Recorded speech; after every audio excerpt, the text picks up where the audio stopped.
Gracias por quedarse, gracias por sumarse. Si a esta hora recién prendes el tele, te prendes la pantalla del 10, hacemos Mirá Canal U hasta las 20, como todos los días de lunes a viernes.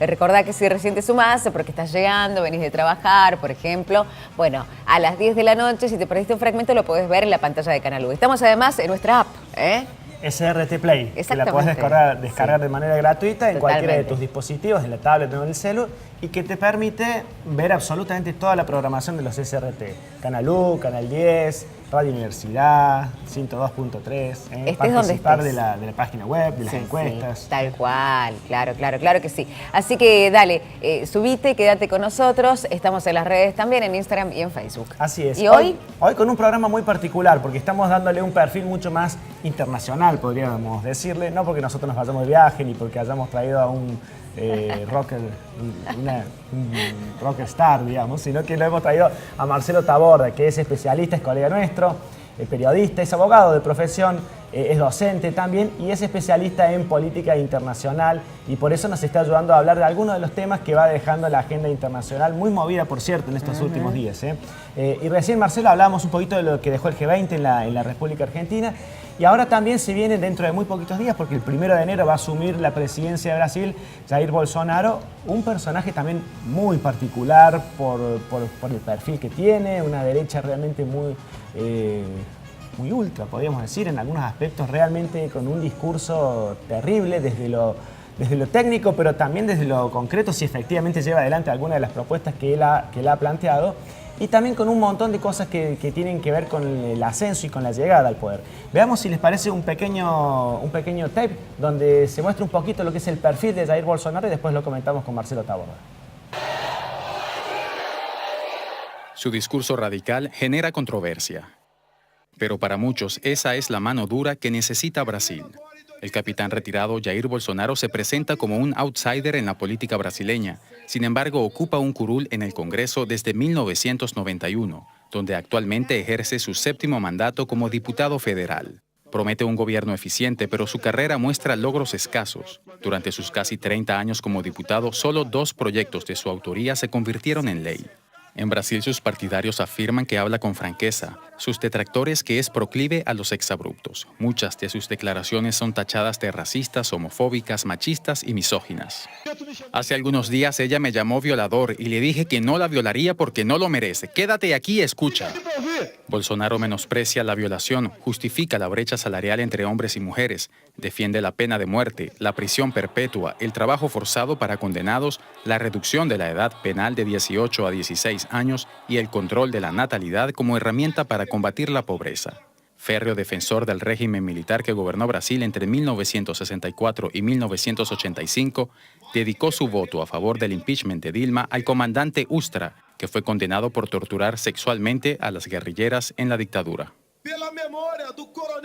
Por la memoria del coronel Carlos Alberto Brilhante Ustra, el pavor de Dilma Rousseff. Por nuestra armada, por Brasil y por sobre todo por Dios. Mi voto es sí. Pero es precisamente con ese discurso con el que ha capitalizado la insatisfacción de los brasileños, hartos de los escándalos de corrupción y de la violencia de los últimos años. Víctima de un atentado con cuchillo el 6 de septiembre, Bolsonaro protagonizó una particular campaña electoral, con apariciones breves y dramáticas desde el hospital y sin participar en los debates con los demás candidatos. Antes de representar al Partido Social Liberal en estos comicios, el ultraderechista perteneció a otros 8 partidos a lo largo de su carrera política. Bueno, allí estaba, un pequeño pantallazo de lo que es el perfil, machista, misógino, racista, digo los calificativos pro dictadura, pro pena de muerte, pro utilización de armas. Digo, bueno, con este discurso llega al poder ganándole a Fernando Haddad, el candidato del PT. Recordemos que Lula no pudo participar por una cuestión de que está preso. Y va a significar un giro muy grande en la política de Brasil, Marcelo, que es uno de los países más influyentes de América del Sur, obviamente, y va a tener consecuencias para nosotros y para el mundo. Sí, un par de cosas que veíamos ahí en ese perfil muy completo que se trazaba de él.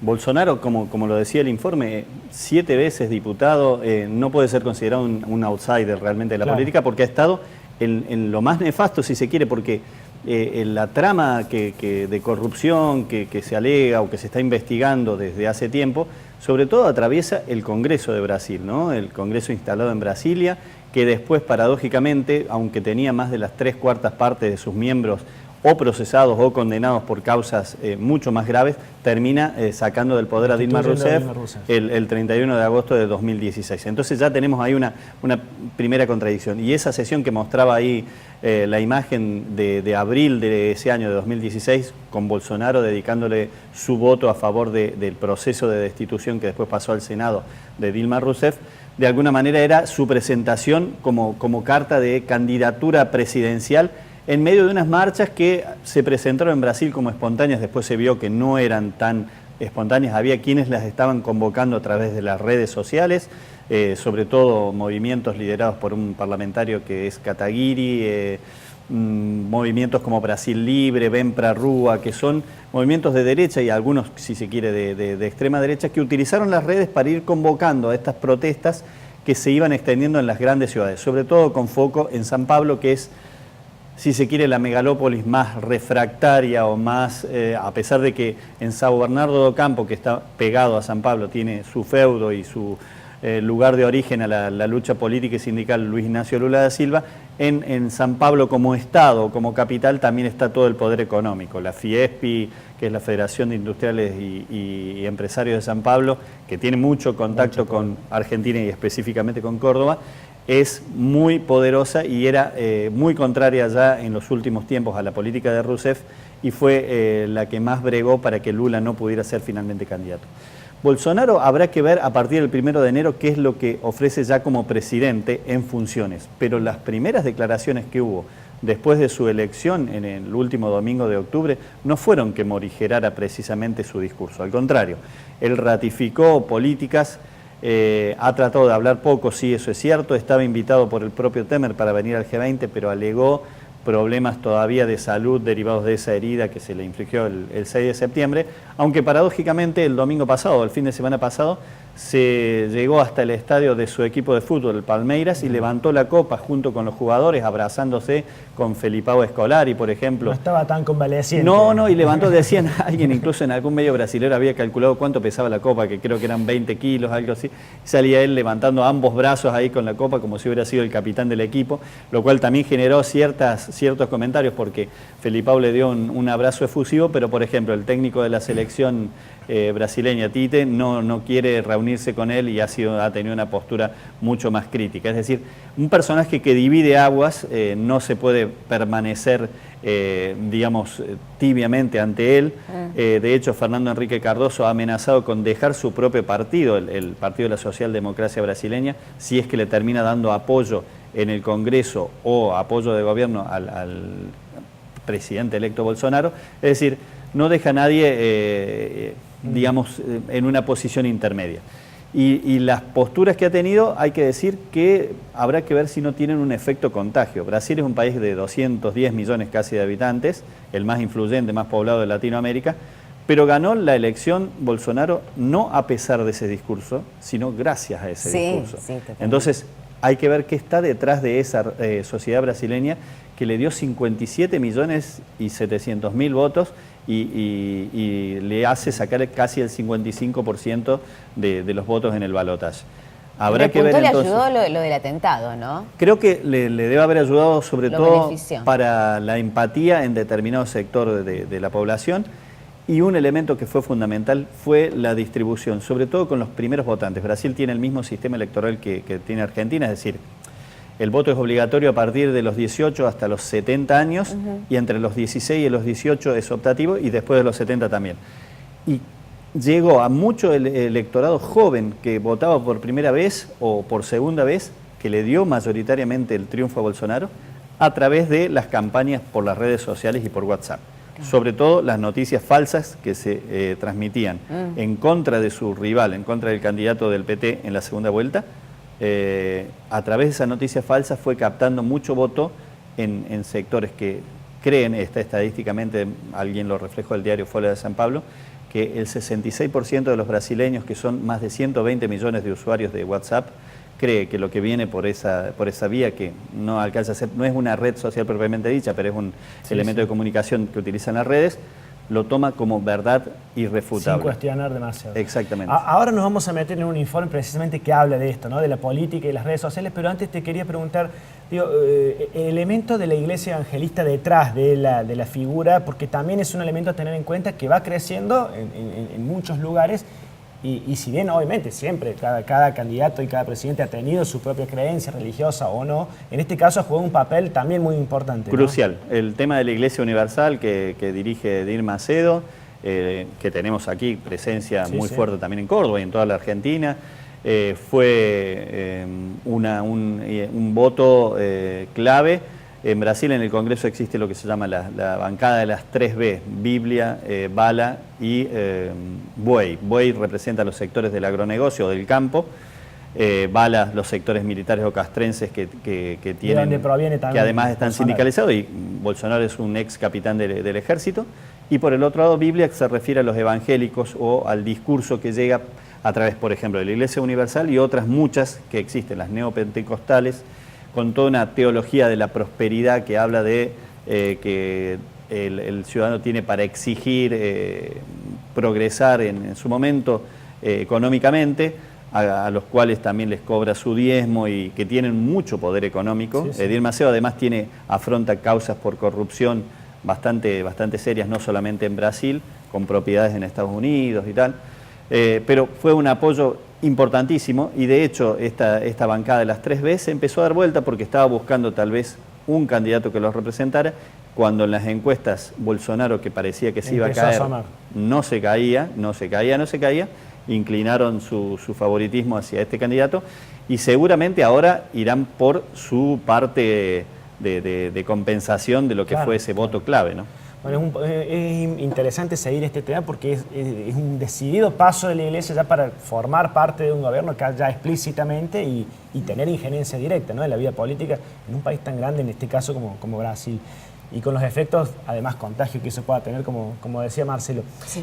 Y a propósito, mencionabas también, Marcelo, esto de las fake news, las noticias falsas, la utilización de las redes. Lo hemos hablado de eso acá, ¿no? Con algunos otros invitados, cómo ha ido variando la manera de hacer política y fundamentalmente las campañas políticas. Ya no es nuevo, no podemos decir que sea nuevo.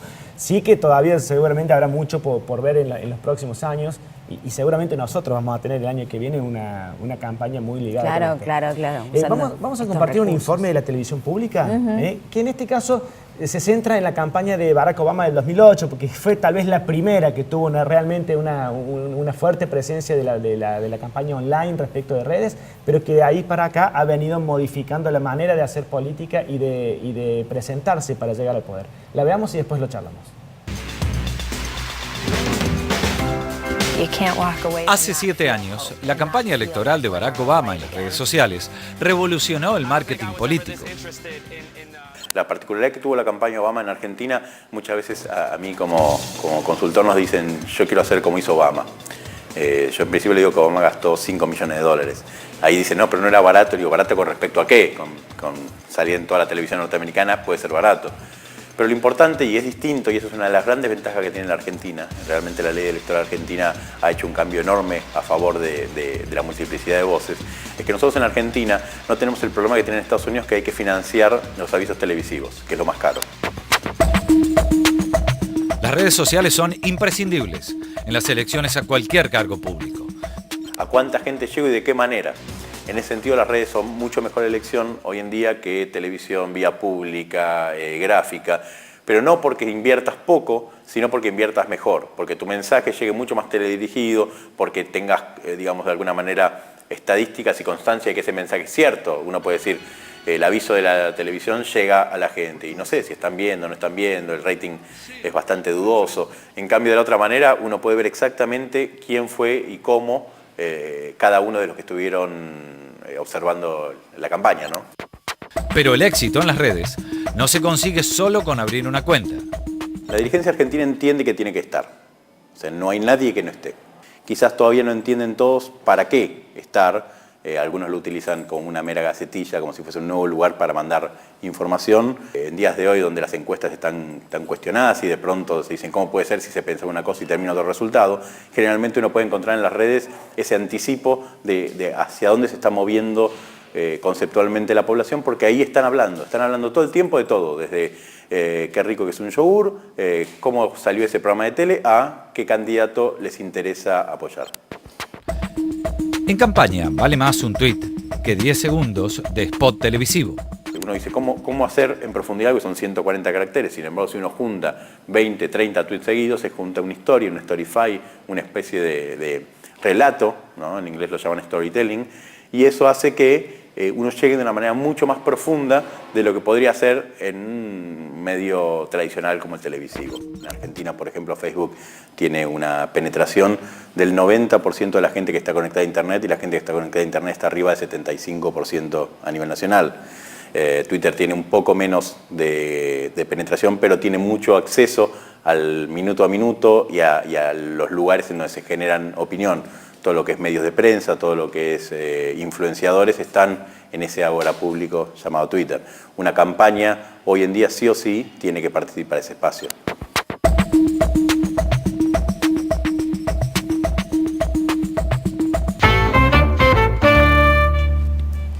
Allí está el informe que seguramente ya ha cambiado en cuanto a sus cifras, porque esto crece tan rápidamente, ya tiene un tiempo, ¿no? Pero que ilustraba esto que decíamos, ¿no? Sí, claro que sí, claro que sí. Hace 35 años ganaba Alfonsín con actos multitudinarios, plazas, lugares, reuniones. Después eso fue cambiando. Y ahora ya ni siquiera hablamos de eso, hablamos ya de directamente, ni siquiera publicidades en los medios tradicionales, ya directamente redes. Mira, hablaba con un colega cuando empezó la campaña esta brasileña, me quedó la frase esa de que un tuit vale más que 10 segundos en televisión. Bolsonaro tenía, porque este partido social liberal prácticamente es un sello, le prestó la plataforma para que lanzara su candidatura, había pasado por un montón de partidos antes, pero tenía 10 o entre 8 y 10 segundos televisivos, que en Brasil la campaña, verdadera campaña que empieza es cuando lanzan los spots publicitarios por radio y televisión los grandes partidos. Geraldo Alckmin, que era gobernador, había renunciado para ser candidato presidencial por el partido de Cardoso, era gobernador de San Pablo, era el que más minutos tenía porque había hecho alianzas con partidos chicos para incorporar muchos más segundos de televisión. Creo que era 10 veces más de lo que tenía Bolsonaro, o tal vez más. Y sin embargo, Alckmin sacó finalmente el 5% de los votos y termina en la primera vuelta.